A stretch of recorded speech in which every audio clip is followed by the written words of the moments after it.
हरियाणा की हर अपडेट के लिए बेल आइकन दबाएं और सब्सक्राइब करें STV हरियाणा न्यूज। नमस्कार, आप देख रहे हैं हमारी खास पेशकश और मैं हूं आपके साथ शुभेंदु सिंह। बड़ौदा उपचुनाव जैसे जैसे करीब आ रहा है वैसे वैसे टिकट लेने वालों की तादाद बढ़ रही है। दावेदारों की बढ़ती संख्या ने सभी सियासी पार्टियों की मुश्किलें भी बढ़ा दी हैं। लंबी लिस्ट के बीच एक उम्मीदवारों को चुनना पार्टी के लिए बड़ी चुनौती बन गई है। इस बीच बीजेपी प्रदेश चुनाव समिति ने सोनीपत में बैठक कर उम्मीदवारों से लेकर बड़ौदा उपचुनाव पर माथापच्ची की और इस सब को लेकर एक रिपोर्ट आप सबसे पहले देखिए।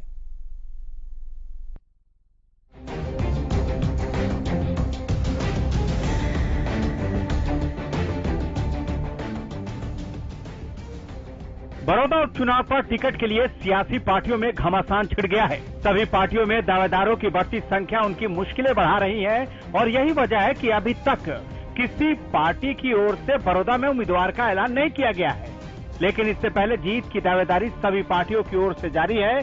प्रदेश के सीएम मनोहर लाल ने गोहाना में बीजेपी जेजेपी कार्यकर्ताओं की मीटिंग ली और उन्होंने उन्हें जीत का मंत्र दिया। सीएम ने बड़ौदा उपचुनाव में जीत का दावा करते हुए कहा कि उन्होंने 5 साल में कोई चुनाव नहीं हारा है, लेकिन उन्होंने कार्यकर्ताओं को कांग्रेस के हथकंडे से सावधान रहने की सलाह भी दी। और मिलके ही चलेंगे, हम मिलके ही लड़ेंगे अगले चुनाव के साथ। हम अपने इस गठबंधन को एक स्थायी गठबंधन के रूप में देख रहे हैं। तो कुल मिलाकर 1-1, 2-11 जब हो जाते हैं तो चुनावी गणित तो फिर आपको पता है कैसे चलता है। उधर सोनीपत में बीजेपी प्रदेश चुनाव समिति की बैठक हुई, जिसमें चुनाव समिति के सदस्यों ने बड़ौदा उपचुनाव पर मंथन किया। इस दौरान उन 25 लोगों के नामों पर भी चर्चा की गई जिन्होंने टिकट के लिए बायोडाटा दिया है। बीजेपी प्रदेश अध्यक्ष ओपी धनखड़ ने कहा कि प्रदेश चुनाव समिति ने सभी 25 नामों पर चर्चा की है और इसे केंद्रीय चुनाव समिति के लिए भेज दिया गया है, क्योंकि उम्मीदवारों पर अंतिम निर्णय उसे ही लेना है। और 25 लोगों ने बड़ौदा के चुनाव के लिए अपना बायोडाटा दिया है, टिकट पाने की इच्छा जाहिर की है। सूची आपको दे दी जाएगी। इलेक्शन कमेटी ने सभी के नामों पर विचार किया है, सबके मेरिट डीमेरिट्स पर विचार किया है। आजकल आकलन के और भी तरीके हैं। पार्टी उन सारे तरीकों का भी उपयोग कर रही है, सर्वेक्षण, लोगों से जानकारी।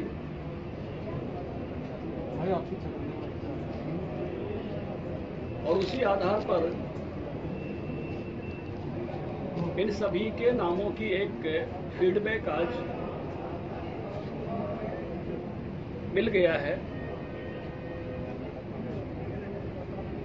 अंतिम निर्णय भारतीय जनता पार्टी में केंद्रीय चुनाव समिति करती है और ये दायित्व है अब चुनाव समिति ने अपनी सदस्यों ने सभी जानकारी अपनी साझा करते हुए मुझ पर और माननीय मुख्यमंत्री जी पर छोड़ दिया है। ओपी धनखड़ ने कहा कि बड़ौदा उपचुनाव के लिए ना तो बबीता फोगाट का कोई आवेदन आया है और ना ही जेजेपी के किसी नेता ने अपना बायोडाटा दिया है। भारतीय जनता पार्टी के कार्यकर्ताओं के हैं, सदस्यों के हैं। अध्यक्ष जी, चर्चा चल रही है कि बबीता फोगाट भी चुनाव लड़ सकती है। क्या लोकल प्रत्याशी हो गए हैं बबीता जी का कोई आवेदन नहीं है और उन्होंने कोई इच्छा यहाँ से चुनाव लड़ने की व्यक्त नहीं की। कब तक फाइनल हो सकता है नाम? सामान्यतः सभी आवेदन स्थानीय लोगों के हैं, बड़ौदा के इलाके के ही कार्यकर्ताओं के, बड़ौदा विधानसभा क्षेत्र के कार्यकर्ताओं के आवेदन। जेजेपी का कोई नेता इच्छुक नहीं चुनाव लड़ने का बायोडाटा? नहीं, सब भारतीय जनता पार्टी के कार्यकर्ताओं के बायोडाटा आए हैं। भारतीय जनता पार्टी की चुनाव समिति ये हुई है और उसमें सभी के सभी नाम जो है वो भारतीय जनता पार्टी के। वहीं कांग्रेस ने उम्मीदवार पर अब तक अपने पत्ते नहीं खोले हैं। उम्मीदवार बाहरी होगा या स्थानीय, इस पर कांग्रेस खुलकर नहीं बोल रही है, सिर्फ यही कह रही है कि उसी उम्मीदवार को मैदान में उतारा जाएगा जो जिताऊ हो। तो पार्टी के ऑफिस में होता सर, दूसरा ये बताएं कि आपका उम्मीदवार स्थानीय हो सकता है या बाहर से लेंगे? उम्मीदवार होगा, कांग्रेस पार्टी का उम्मीदवार होगा। बड़ौदा से ही होगा लोकल? हमारी कोशिश होगी जीतने वाला उम्मीदवार होगा, कांग्रेस पार्टी का उम्मीदवार होगा। श्री कृष्ण जी गए हैं, क्या उनके परिवार से भी उम्मीदवार हो सकता है? उम्मीदवारी तो कोई भी सभी हो सकते हैं, लेकिन मैंने कहा वो जीतने वाला जो है वो उस उम्मीदवार का चयन करेंगे। 3 नवंबर को बड़ौदा में उपचुनाव होना है। इससे पहले सभी पार्टियों ने तैयारियां तेज कर दी है, लेकिन अब तक किसी ने उम्मीदवार का ऐलान नहीं किया है। एक तरफ जहां बीजेपी में 25 लोगों ने टिकट की दावेदारी पेश की है, वहीं कांग्रेस में भी ऐसे लोगों की लिस्ट कम नहीं है। इनेलो में भी टिकट को लेकर मारामारी देखने को मिल रही है। ऐसे में सवाल यह है कि क्या उम्मीदवारों की लंबी लिस्ट चयन में पार्टियों की मुश्किलें बढ़ा रही हैं? Bureau report, Haryana news.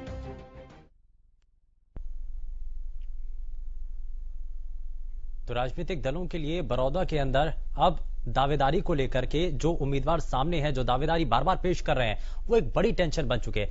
बहुत सारी चीजें जरा उनके बारे में भी बात करेंगे, लेकिन सबसे पहले आज का सवाल आपको दिखा देते हैं। और आज का सवाल आपकी टीवी स्क्रीन पर इस वक्त सवाल यह कि क्या कृषि कानूनों से बीजेपी को बड़ौदा उपचुनाव में फायदा होगा?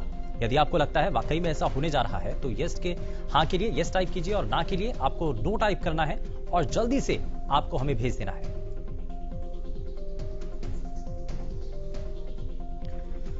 तो इस सवाल के बाद अब जरा सबसे पहले आज के खास मेहमानों से आपको मिलवा देते हैं। हमारे साथ जननायक जनता पार्टी से प्रवक्ता अजय गुलिया जी कार्यक्रम में जुड़ चुके हैं। बहुत स्वागत है सर आपका।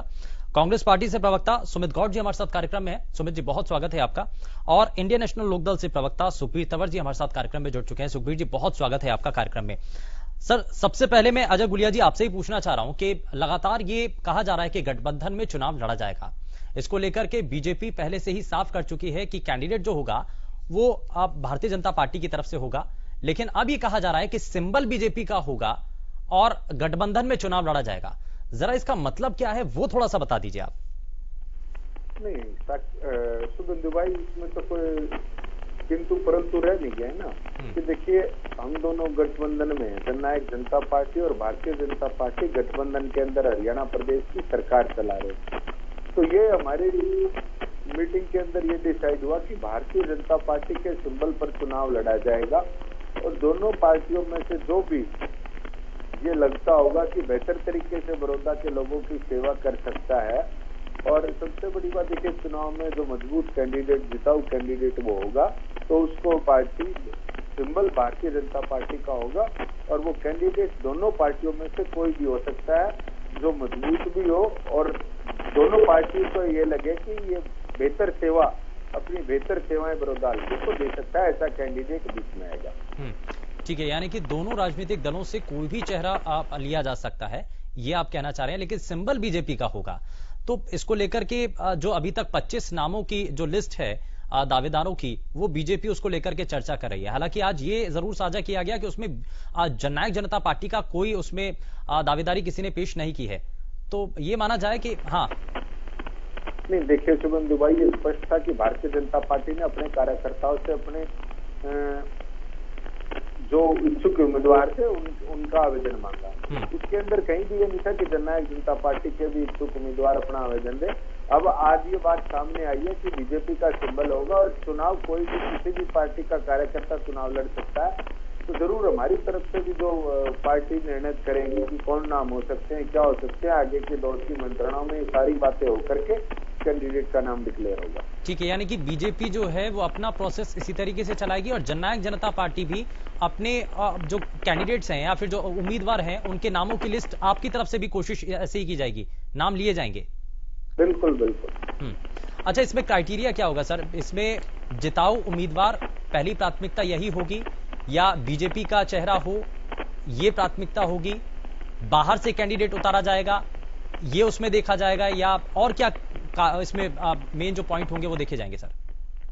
देखिए शुभेंदु भाई, पहली प्राथमिकता ये होगी कि जो भी उम्मीदवार ऐसा उम्मीदवार हो जो बड़ौदा हल्के की बेहतर तरीके से सेवा कर सके और जो बड़ौदा हल्का पिछड़ गया था, जो कांग्रेस के शासनकाल में कांग्रेस की सरकार होते हुए भी बड़ौदा के अंदर काम नहीं हुए थे, जो प्रगति के पथ से डिरेल बड़ौदा हो गया था, वो वापस प्रगति के पथ पर ट्रैक पर कैसे आए, और ऐसा उम्मीदवार हो जो पूरे जोश और ऊर्जा के साथ बड़ौदा के लिए काम कर सके और बड़ौदा की मांगों को पुरजोर ढंग से उठा सके।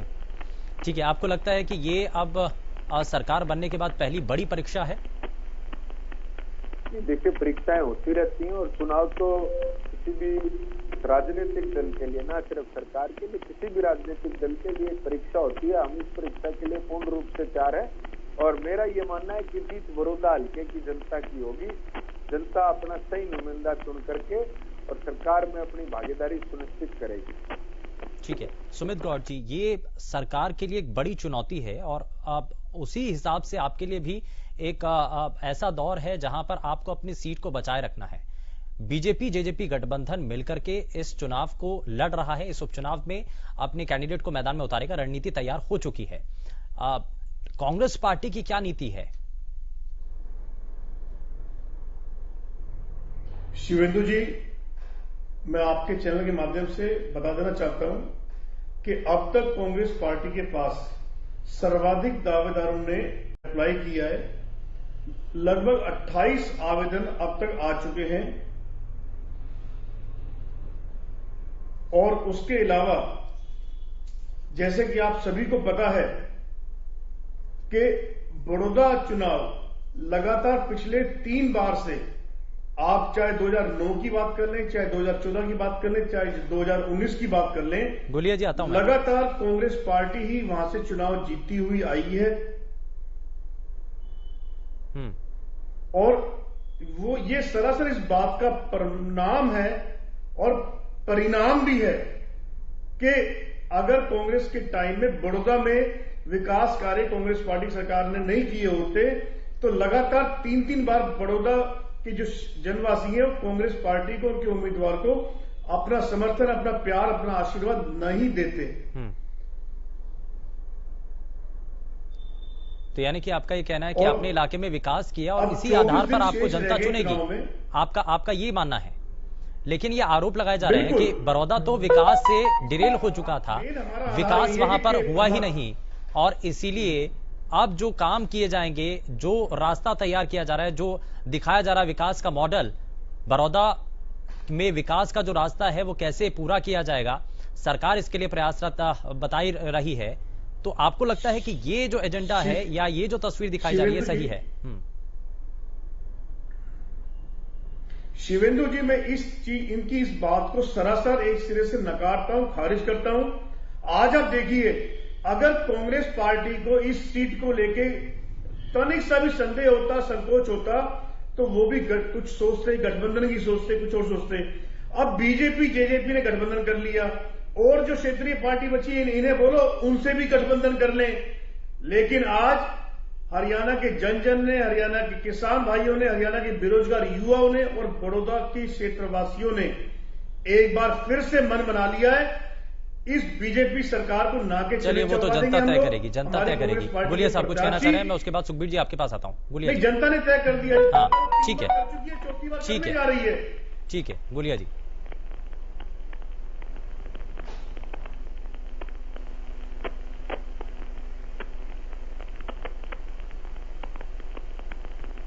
लगता है कुछ तकनीकी खामी है। गुलिया जी, आपकी आवाज जो है हम तक नहीं पहुंच पा रही है। मैं जरा वापस लौटता हूं आपके पास। लेकिन सुखबीर जी, ये कहा जा रहा है कि लगातार आप राजनीतिक दल अपनी ताकत दिखाने की कोशिश कर रहे हैं। सरकार की एक बड़ी अग्नि परीक्षा भी है, लेकिन कांग्रेस और आईएनएलडी के लिए भी ये उपचुनाव बेहद महत्वपूर्ण है।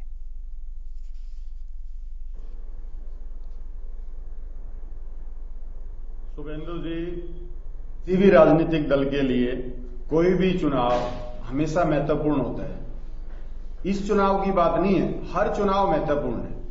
लेकिन जिस प्रकार से अतीत में जो हमारे संगठन में कमी आई और हम बहुत सहृदय में उस बात को स्वीकार करता हूं, लेकिन विगत विधानसभा चुनाव के बाद जिस प्रकार से चौधरी अभय सिंह जी चौटाला ने न कि सिर्फ बड़ौदा में अपितु पूरे हरियाणा में जिस प्रकार से पार्टी की नीतियों को पुनः जन जन तक पहुंचाया है और कोरोना काल में भी अपनी जान की परवाह न करते हुए जिस प्रकार से किसान के हक में, मजदूर के हक में और जो भी बेकायदगियां इस हरियाणा प्रदेश में हो रही है वो आवाज उठाई है और निसंदेह चुनाव घोषित होने से पहले जिस प्रकार से हल्का बड़ौदा के सभी गांवों में अभय सिंह जी दौरा कर चुके हैं और उस दौरा के दौरान अन्य जो आपने दौरा किया सर, आपको लगा कि बड़ौदा के अंदर जो विकास होना चाहिए था, क्या वो हो पाया? आपने भी देखा है, निसंदेह आने वाला जो चुनाव है उसमें बड़ौदा विधानसभा की जनता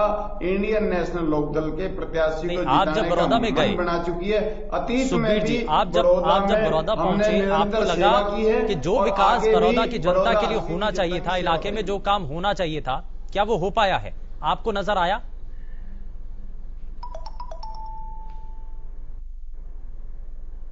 मुझसे सवाल है जी सुखबीर जी। शुभेंदु जी, जी सुखबीर जी, बिल्कुल। जो भी आज धरातल पे जो विकास नजर आता है वो सारा का सारा इंडियन नेशनल लोकदल की सरकार में किया गया विकास है। कांग्रेस के 10 साल और अब 5 साल पहले भारतीय जनता पार्टी के और अब करीब 1 साल भारतीय जनता पार्टी और जननायक जनता पार्टी निसंदेह बड़ौदा हलके की जनता की जो अपेक्षाएं आकांक्षाएं थी उन पे पूर्णतः विफल रही है। इसीलिए हमारा दावा है कि आने वाले समय में इंडियन नेशनल लोकदल के को सेवा करने का बड़ौदा में मौका मिलेगा। ठीक है, गुलिया जी कुछ कहना चाह रहे थे आप? शुभेंदु भाई, मैं एक चीज कहना चाहता हूँ कि इन्होंने कहा लगभग 28 उम्मीदवार या नामांकन क्या होते हैं, या तो 27.5 होंगे, 27.5 हैं या कितने हैं, इनको ये तय करना है। दूसरी चीज ये कह रहे हैं कि डर नहीं, ये कह रहे हैं लोग डर करके गठबंधन किया। आपके राष्ट्रीय अध्यक्ष उत्तर प्रदेश में गए गठबंधन, आज आप महाराष्ट्र में गठबंधन की सरकार है, लगभग जहां भी आपकी कहीं बची है वहां गठबंधन की है। तो क्या आप कितने डर के, कोई पैमाना मुझे बताएंगे कितने डर के आप लोगों ने गठबंधन किया था? या जब आप गठबंधन में चुनाव लड़ते हैं तो राहुल गांधी कितना डरते हैं, उस बारे में भी कुछ स्पष्टीकरण देंगे? ये राजनीतिक है कि अब जो हरियाणा प्रदेश के अंदर मिलकर के सरकार, एक गठबंधन की सरकार चल रही है, कोई चुनाव उसके सामने आए, अगर वो जो हरियाणा प्रदेश की सरकार है वो मिलकर के चुनाव लड़ रही है ताकि लोगों के पास एक मौका हो, लोग बता सके कि सरकार बेहतर काम कर रही है कि नहीं काम कर रही है। आप क्या चाहते हैं, किस प्रकार से चुनाव लड़े जाएं? इस बात का स्पष्टीकरण जरूर देना सुमित गौड़ जी कि जहां जहां आपने गठबंधन में चुनाव लड़ा है वहां आप कितने डर के चुनाव लड़े हो, कम से कम ये पैमाना और डर का पैमाना भी बताना आप। सुमित गौड़ जी कुछ कहना चाह रहे हैं? मैं कहना चाह रहा हूं, मैं पहले तो आपको बता देना चाहता हूं कि कांग्रेस पार्टी में डर नाम की चीज नहीं है, इसीलिए हरियाणा में हम आपके सामने लड़ने जा रहे हैं और चुनाव जीतेंगे भी हम। मैं आपको एक बात और याद दिला देना चाहता हूं, आपने कहा, आपने कुछ प्रदेशों का नाम लिया, इनमें से जो अधिकतर प्रदेश हैं जिनके आपने नाम लिए उनपे कांग्रेस ने पहले चुनाव अकेले ही लड़ा था,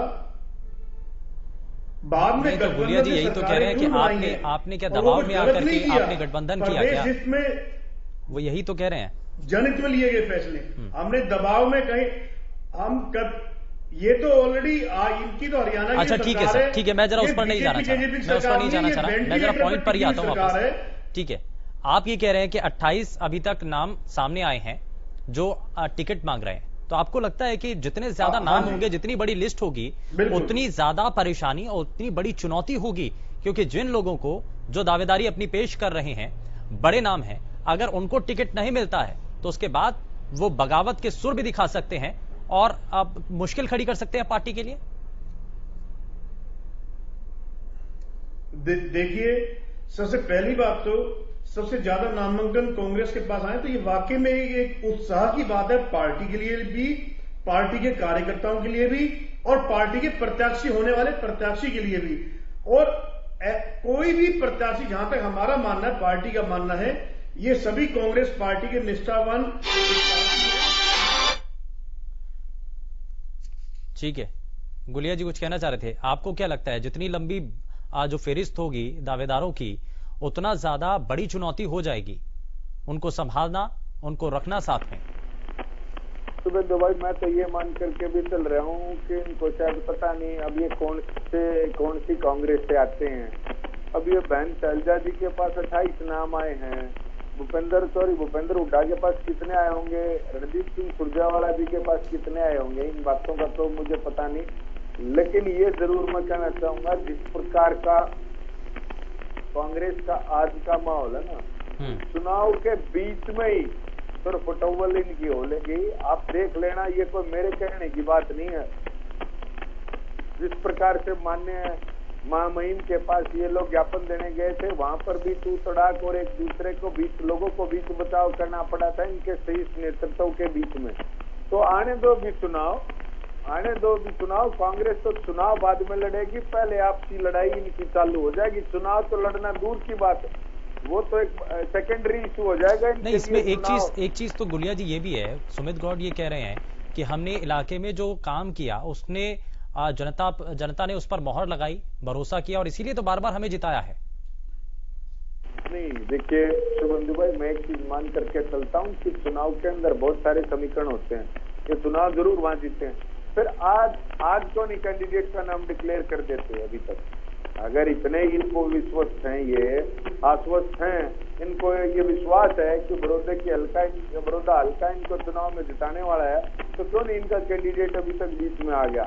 और शुभेंदु भाई, मैं आपके टीवी चैनल पे पूरी जिम्मेवारी के साथ एक बात कहना चाहता हूँ, कांग्रेस पार्टी बड़ौदा का चुनाव नहीं लड़ेगी, इनकी आपसी लड़ाई होगी बड़ौदा में। चुनाव का तो इनका फोकस ही नहीं रहेगा, चुनाव पे तो ध्यान ही नहीं रहेगा।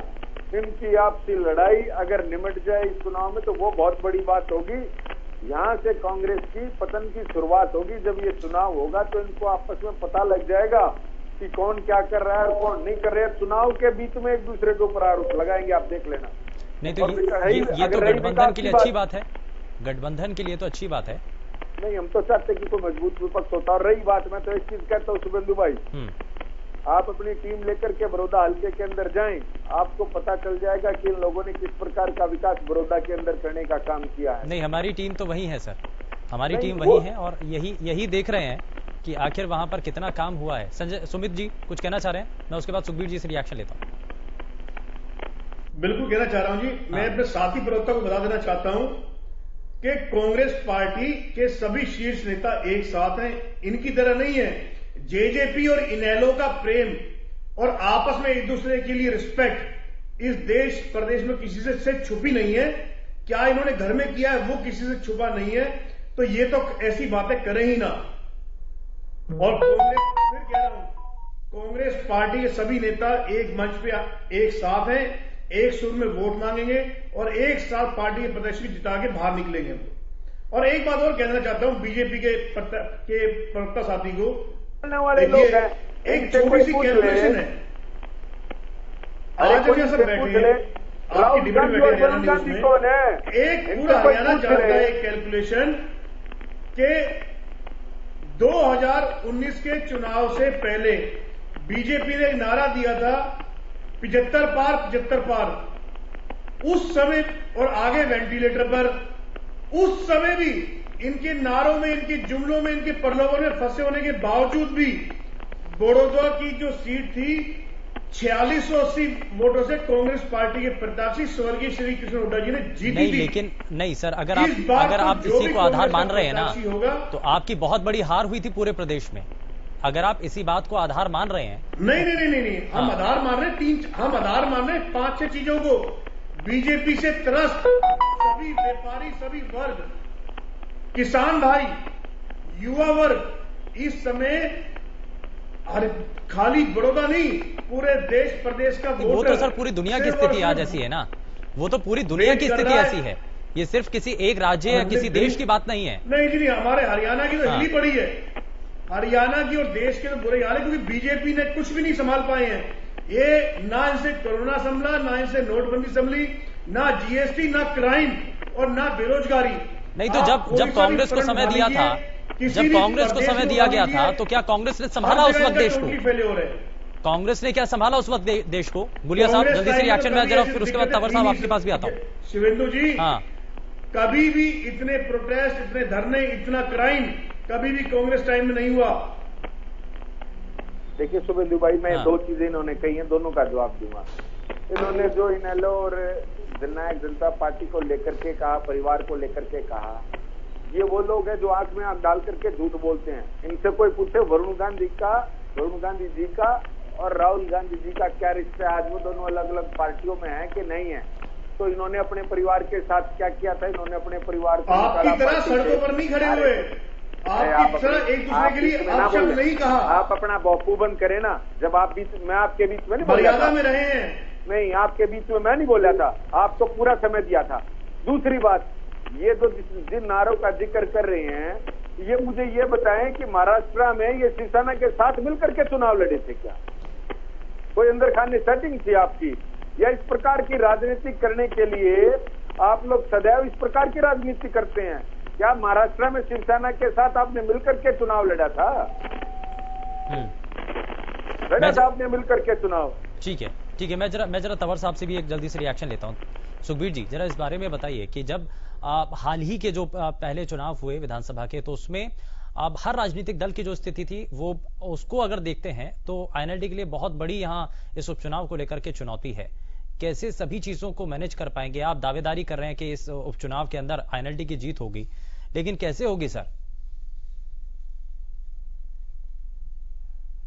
शुभेंदु जी, मैं अपने प्रथम वक्तव्य में ये बात बिल्कुल स्पष्ट कर चुका हूं कि जो हालात विगत के चुनाव में हुए थे, उसके बाद जिस प्रकार से जो विफलता रही, जो बेकायदगियां रही अतीत की भारतीय जनता पार्टी की सरकार की, इस एक साल के अंदर जिस प्रकार से 10 बड़े घोटाले भारतीय जनता पार्टी और जननायक जनता पार्टी ने किए हैं, किसानों पर जो अनाचार अत्याचार हुआ है, जिस प्रकार से पीपड़ी में लाठीचार्ज हुआ, जिस प्रकार कारण क्या आपको नजर आता है? जिस प्रकार से जो विधानसभा चुनाव में जो स्थिति रही, जो हाल रहा आईएनएलडी का, आवश्यक वस्तु अधिनियम, सिर्फ एक सीट निकल करके आई, किसान बल्कि कारण इसके पीछे क्या है?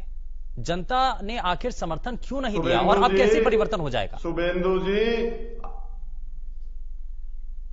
नहीं शुभेंदु जी, वो दौर दूसरा था। नहीं, मैं वही जानना चाह रहा हूं सुखबीर जी। जिन लोगों ने पार्टी के साथ मैं उसी दौर के बारे में जानना चाह रहा हूं। उनका चेहरा क्या ऐसी चीजें थी? आपको क्या लगता है? जिन लोगों ने, शुभेंदु जी, जिन लोगों ने पार्टी के साथ गद्दारी करी थी, उनका चेहरा सामने आ चुका है। हरियाणा प्रदेश की जनता उनको बहुत अच्छे से पहचान चुकी है। जिस पार्टी के खिलाफ जिन्होंने वोट मांगे थे, उसी गोदी में कौन जाके बैठ गया, यानी कि आप जेजेपी के ऊपर जानती है। ठीक है, जेजेपी के ऊपर सीधे निशाना का पर्याय पार्टी विशेष बन चुकी है, ये भी सब जानते हैं। हाँ, चलिए ठीक है, मैं जवाब लूंगा गुलिया साहब आपसे, लेकिन एक छोटे से ब्रेक के लिए हमें रुकना होगा। लेकिन ब्रेक के उस पार जब बात इसी चीज को लेकर के करेंगे कि जब लंबी फेहरिस्त है, दावेदारी के लिए अलग अलग उम्मीदवार सामने आ रहे हैं, तो क्या ये किसी भी राजनीतिक दल के लिए एक बड़ी चुनौती नहीं है उनको संभालना, उनको अपने साथ रखना? ब्रेक के बाद आप सभी का स्वागत है। और बड़ौदा में टिकट का टेंशन लगातार बना हुआ है। सभी राजनीतिक दल इस बात को लेकर चिंता में हैं कि जितनी लंबी फेहरिस्त होगी, कहीं ऐसा तो नहीं कि उतनी ज्यादा टेंशन उनको होने लगे, क्योंकि अगर जिस शख्स को मैदान में नहीं उतारा जाएगा या जिसकी दावेदारी को पार्टी प्रमुखता से नजर नहीं बनाएगी, तो कहीं ऐसा तो नहीं कि ऐन वक्त पर वो उस राजनीतिक दल के लिए एक बड़ी चुनौती बन जाए। सभी खास मेहमान लगातार हमारे साथ कार्यक्रम में बने हुए हैं, जरा उनका रुख कर लेते हैं। अजय गुलिया साहब, ब्रेक पर जाने से पहले कुछ कहना चाह रहे थे, वहीं से शुरुआत करते हैं और उसके बाद फिर कार्यक्रम को आगे बढ़ाते हैं। कि सबसे पहले तो शुभेंदु भाई, जो शब्द का इस्तेमाल मेरी तरफ से कांग्रेस प्रवक्ता के लिए किया गया, वो उसको मैं वापस लेता हूँ, उसको निरस्त समझा जाए। दूसरी बात देखिए, ये लोग किस प्रकार की बातें करते हैं, आपको सब हरियाणा प्रदेश की जनता इस बात को समझ भी रही है। जब कोई दूसरा राजनीतिक दल गठबंधन के अंदर चुनाव में जाता है तो इसको डर का नाम देते हैं। खुद तीन चार राजनीतिक दल मिल करके जिस प्रकार से उत्तर प्रदेश में इन्होंने चुनाव लड़ा, या इन्होंने अब महाराष्ट्र के अंदर सरकार बनाई, या किसी और भी प्रदेश में, देखिए डुअल स्टैंडर्ड के साथ जो राजनीतिक दल चलेगा, पंजाब में जाकर के कहते हैं कि हरियाणा प्रदेश को पानी नहीं मिलना चाहिए, हरियाणा प्रदेश के अंदर कहते हैं कि हरियाणा को पानी मिलना चाहिए। इनके राष्ट्रीय प्रवक्ता पंजाब में जाकर के घोषणा करके आते हैं, उस घोषणा पत्र को लागू करवाने का काम करते हैं। उस घोषणा पत्र को जारी करते हैं, जिसके अंदर ये स्पष्ट रूप से लिखा होता है कि हरियाणा प्रदेश को एक बूंद भी पानी वो देने का काम नहीं करेंगे। तो ये दोहरे चरित्र वाले लोग हैं। अब लोगों ने इनकी बातों को समझना प्रारंभ कर दिया है। हरियाणा प्रदेश के अंदर जो दुर्गति इनकी होने वाली है आने वाले समय में, आप देखना ये करते हैं। और नहीं, ये एक बात तो सुखबीर तंवर जी ये कह रहे थे कि जब आपने इससे पहले विधानसभा चुनाव लड़ा तो सरकार के खिलाफ लड़ा, बीजेपी के खिलाफ लड़ा, लेकिन जब निष्कर्ष आ जाते हैं तो उसके बाद आपने बीजेपी के साथ गठबंधन कर लिया, तो वो ये आरोप लगा रहे हैं कि ये तो जनता के साथ धोखा है। नहीं देखिए शुभेंदु भाई, उसमें एक चीज है जी, हमने इनके खिलाफ चुनाव लड़ा क्योंकि हम सच को सैर स्वीकार करने वाले लोग हैं। हमने इनके खिलाफ चुनाव लड़ा, लेकिन जनता ने जिस प्रकार का मैंडेट दिया उसके बाद भी हमारी एकमात्र शर्त हमारी ये थी कि हम लोग ये वादा करके हरियाणा प्रदेश की जनता के बीच में चुनाव लड़ा था, ये हमारे वादे हैं। अगर इन वादों को, लोगों के भलाई के काम को अगर सरकार पूर्ण करने की इच्छा रखती है तो हम सरकार को समर्थन देकर के लोगों की सेवा करने में विश्वास रखते हैं। सरकार ने, भारतीय जनता पार्टी ने पूर्ण रूप से आश्वस्त किया जननायक जनता पार्टी को कि ये जो मांगे आपकी थी ये पूर्ण रूप से पूरी करेंगे, आप हमें समर्थन दें। और इन शर्तों को मान करके जननायक जनता पार्टी और भारतीय जनता पार्टी का गठबंधन की सरकार बनाने का एक निर्णय हुआ। ठीक है सुमित गौड़ जी, अब आपको क्या लगता है कि ये अब जो गठबंधन है वो एक साथ क्योंकि चुनाव लड़ेगा, और पिछला अगर इस विधानसभा का अगर रिकॉर्ड देखें तो ज्यादा कुछ अंतर तो था नहीं। अब कुछ लोगों का यह भी मानना है कि जब बीजेपी और जेजेपी के वोट बैंक को एक साथ किया जाए तो ये तो जीत का रास्ता इनको दिखाते हैं। शिवेंदु जी, सबसे पहले देखिए 2019 का चुनाव जेजेपी ने पूरा चुनाव बीजेपी को गाली देते हुए लड़ा था, अपशब्द कहते हुए लड़ा था और अपना कट्टर दुश्मन बताया था।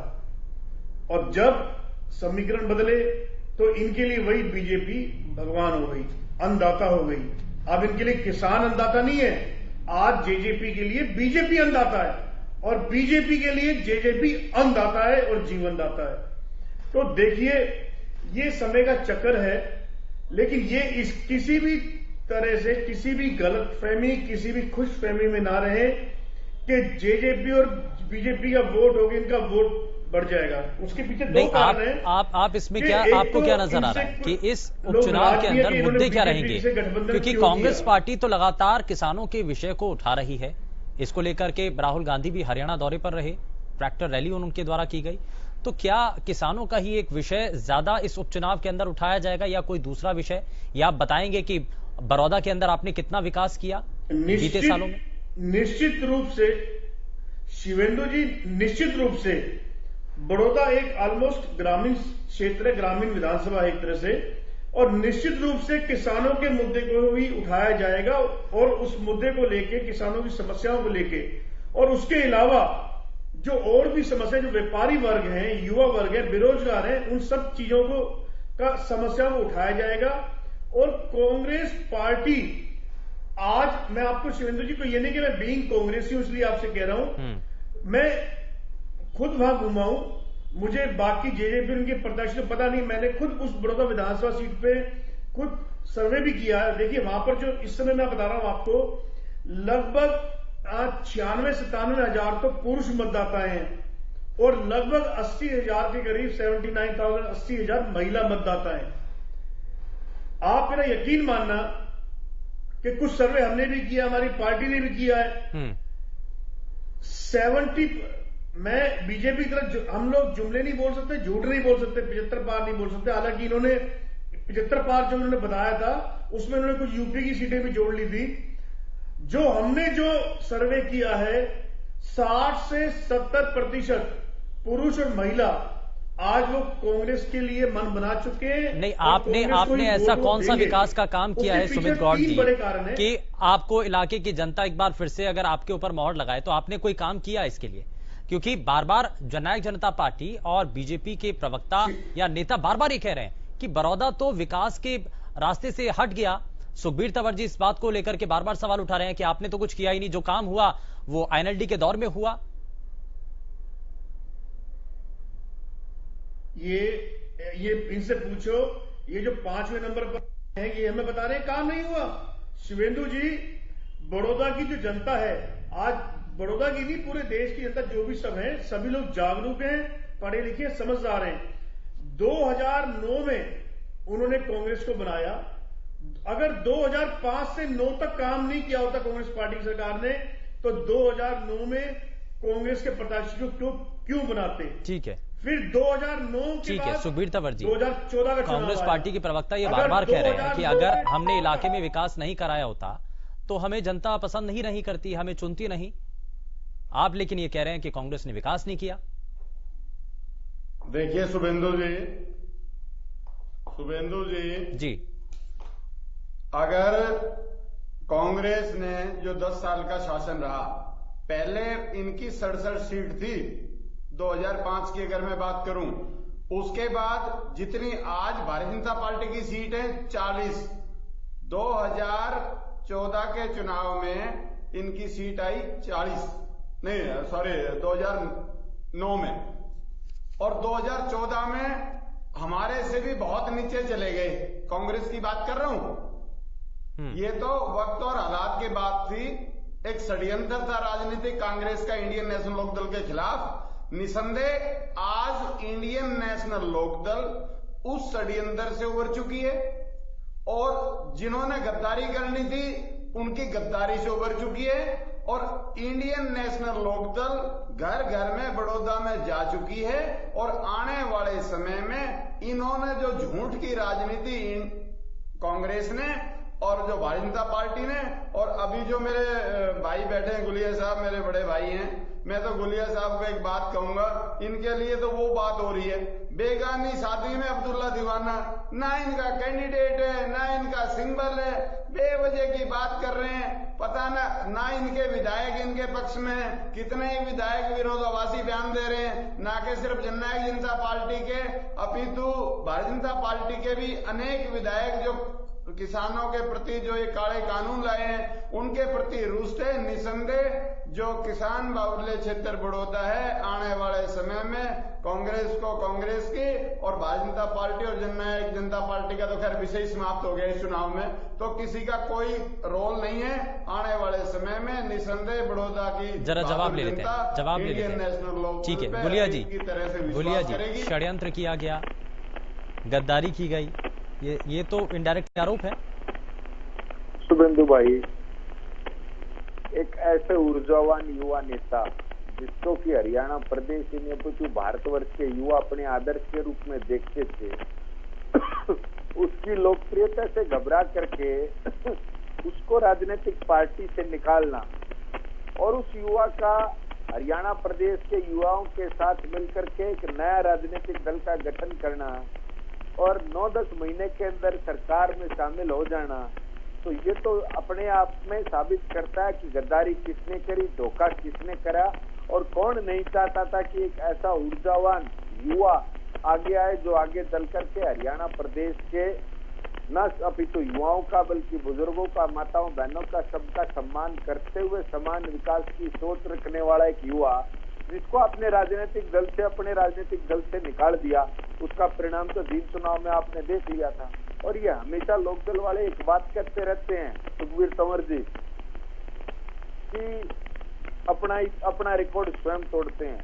मैं तो आपके टीवी चैनल पे एक चीज कहना चाहता हूँ, देख लेना जब रिजल्ट आएगा शुभेंदु जी दोबारा बात करेंगे, रिकॉर्ड जरूर तोड़ेंगे, लेकिन 3454 का तोड़ेंगे, अब की बार उससे भी नीचे लाने का काम करेंगे, ये रिकॉर्ड ये जरूर तोड़ने का काम करेंगे। अच्छा, आईएनएलडी ये कहती है कि इससे पहले क्योंकि आईएनएलडी की यहाँ पर विधायक रहा था, तो अब जो है आप 2 फाड़ हो चुकी है पार्टी, तो आपका कैडर वहाँ पर ज्यादा मजबूत है। 3454 शुभेंदु भाई 3454 का रिकॉर्ड तोड़ेंगे, उससे भी कमाएंगे इनके, अपना रिकॉर्ड स्वयं तोड़ेंगे, 3454 से भी कमाएंगे। सुखबीर जी, देखिए गुलिया जी जो बात कर रहे हैं, निसंदेह मैंने बताया वो दौर दूसरा था, आज दौर दूसरा है। जिस प्रकार से हमें हमारे विश्वास से भी ज्यादा स्नेह, समर्थन और सहयोग, नहीं मैं यही तो पूछ रहा हूँ ना सुखबीर जी, ऐसा क्या हुआ है? उनमें जो मिला है लगभग 1 साल का ही समय हुआ। छोड़ दो इन बातों को, लगभग 1 साल का समय हुआ, वो दम समाप्त हो, लगभग 1 साल का समय हुआ। मैं वही पूछ रहा हूँ, मैं वही जानना चाह रहा हूँ। आप आप देखो, मैंने जैसे बताया कौन कौन सी चीजें हैं जो बदल गई हैं? जननायक जनता पार्टी का तो इस चुनाव में कोई औचित्य ही नहीं है, तो ज्यादा बेहतर है कि इनको तो डिबेट में आना बंद कर देना चाहिए, क्योंकि इनका औचित्य बड़ौदा उपचुनाव में समाप्त हो चुका है। इनका कोई मतलब नहीं है, ना इनका सिंबल है, ना इनका कैंडिडेट है, ना इनकी कोई आवश्यकता है। हाँ गुलिया जी। देखिए, मुझे हंसी आती है जब लोग इस प्रकार की बातें करते हैं, इस प्रकार की घमंड की बात करते हैं। क्या ये जिस पार्टी के प्रवक्ता हैं उस पार्टी ने कभी पहले गठबंधन में चुनाव नहीं लड़े? जब गठबंधन में इन्होंने चुनाव लड़े थे तो किस प्रकार का गठबंधन धर्म इन्होंने निभाया था? क्या जब दूसरी अपनी गठबंधन की पार्टी का कैंडिडेट वहां था उसके पक्ष में जाकर इन्होंने प्रचार किया था कि नहीं किया था? तो चुनाव से इनका कोई सरोकार था कि नहीं था? अगर ये कहते हैं नहीं था, जहां इनका न सिंबल था न कैंडिडेट था, अगर ये कहते हैं और गठबंधन में ये थे, तो ये जो गद्दार शब्द का इस्तेमाल कर रहे हैं ये स्वयं साबित हो जाता है कि ये किस प्रकार के लोग हैं। गद्दारी ये होती है कि निसंदेह गद्दारी करी है, निसंदेह गद्दार हैं। चौधरी ओम प्रकाश जी चौटाला इस बात को बार बार साबित कर चुके हैं। जो व्यक्ति अपने दादा को रात को 12 बजे अस्पताल से जेल भिजवा सकता है, उससे बड़ी गद्दारी नहीं हो सकती। गुलिया साहब, ये प्रत्यक्ष को प्रमाण की आवश्यकता नहीं है, आपको हर बात का जवाब चलिए ठीक है सर, ठीक है। हम मूर्ख किस्म के लोग हैं, हम जरा उस चीजों पर नहीं जाना चाह रहे हैं। मूर्ख किस्म के लोग हैं शुभेंदु भाई, मैं आपको बता देना चाहता हूँ। नहीं ठीक है जरा नहीं सर, इस तरीके से नहीं, जरा हम मुद्दे पर रहते हैं। गुलिया साहब, मैं जरा ये पूछना चाह रहा हूँ, ये जानना चाह रहा हूँ कि क्या इशू रहने वाले हैं इस बड़ौदा उपचुनाव के अंदर? इशू क्या रहेंगे? देखिए शुभेंदु भाई, मैं हमेशा से मानता हूं कि लोकतंत्र के अंदर अगर कोई भी चुनाव हो, चाहे वो आम चुनाव हो या जैसे कि ये उपचुनाव है, मुद्दा सिर्फ काम का होना चाहिए। कौन व्यक्ति बेहतर तरीके से काम कर सकता है, कौन सा राजनीतिक दल, कौन सी पार्टी बेहतर तरीके से क्षेत्र का, विधानसभा का, हल्के का विकास कर सकती है और ये सुनिश्चित कर सकती है कि हरियाणा प्रदेश के अंदर जिस प्रकार से आज बड़ौदा पीछे है उसको वापस से ट्रैक पर कैसे लाया जाए, लोगों के जीवन स्तर को बेहतर कैसे बनाया जाए, आज किसानों को और बेहतर सुविधाएं किस प्रकार से बड़ौदा के अंदर मिल सके, तो लोगों को ये सारी चीजें अपने दिमाग में रख करके वोट करना चाहिए। और मेरा ये मानना है कि लोग सरकार के पक्ष में अपना मतदान करके एक ऐसे व्यक्ति को बड़ौदा से चुनाव जितवाने का काम करेंगे जो उनके बीच में रहकर के यानी कि मुद्दों के आधार पर ही ये चुनाव लड़ा जाएगा। खैर, अब जो इश्यूज हैं, लोकल इश्यूज हैं, उनको प्राथमिकता दी जाएगी। मैं आता हूं सुखबीर जी आपके पास, लेकिन सुमित गौड़ जी जल्दी से रिएक्शन। अब इश्यूज सिर्फ किसानों को लेकर के रहेगा या फिर आप इलाके में जो काम किया, जैसा कि मैं पहले भी पूछ रहा था, जानना चाह रहा था आपसे कि इलाके में जितना डेवलपमेंट का काम किया उसके आधार पर ही आप जनता से वोट की अपील करेंगे?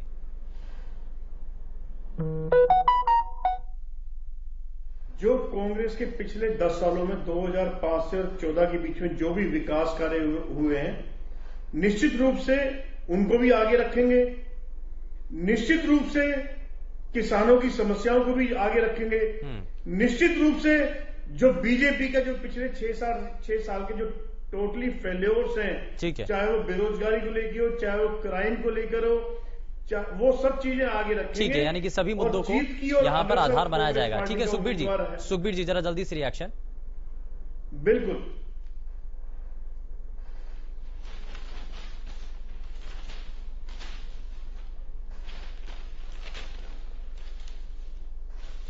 लगता है कुछ तकनीकी रूप से खामियां। खैर, बहुत शुक्रिया सभी खास मेहमानों का कार्यक्रम में शामिल होने के लिए। लेकिन आप जरा अब आपको ये दिखा देते हैं, कार्यक्रम की शुरुआत में हमने आपके सामने एक सवाल रखा था, जरा सबसे पहले आपको वो सवाल दिखा दें। सवाल आपकी टीवी स्क्रीन पर इस वक्त, सवाल ये कि क्या कृषि कानूनों से बीजेपी को बड़ौदा उपचुनाव में फायदा होगा? हां और ना में आपको जवाब देना था। जरा आपको दिखा देते हैं कि प्रदेश की जनता ने क्या जवाब दिया है। हां में 16% लोगों की तरफ से जवाब दिया गया, वहीं 84% लोगों की तरफ से ना में इस पर जवाब दिया गया है। क्या कृषि कानूनों से बीजेपी को बड़ौदा उपचुनाव में फायदा होगा? तो 16% लोगों की तरफ से इस पर हां में जवाब दिया गया है। फिलहाल के लिए बस उतना ही। नमस्कार।